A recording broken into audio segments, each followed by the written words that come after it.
Greetings.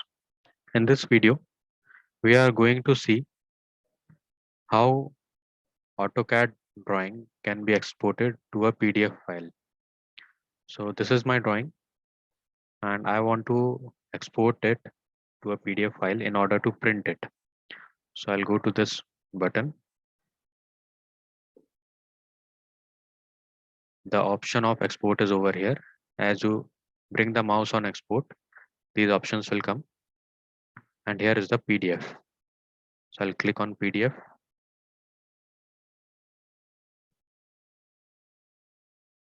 Then this dialog box appears. First, I have to select the folder where I will be saving this file. So I'll save it on desktop and change the file name to one. This file type is PDF and I'll save it. So this file will be exported as a PDF and it will be saved on my desktop or depending on the location where you have selected the location. So after it has been exported, it will look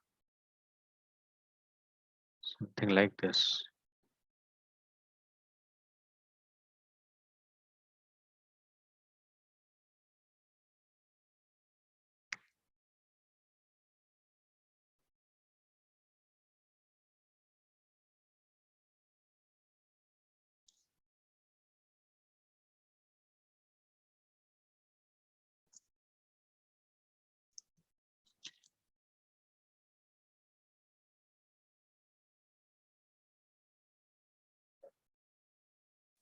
It will look something like this. It can be placed properly by selecting the page size in the AutoCAD and can be taken print out. Okay, thank you for listening.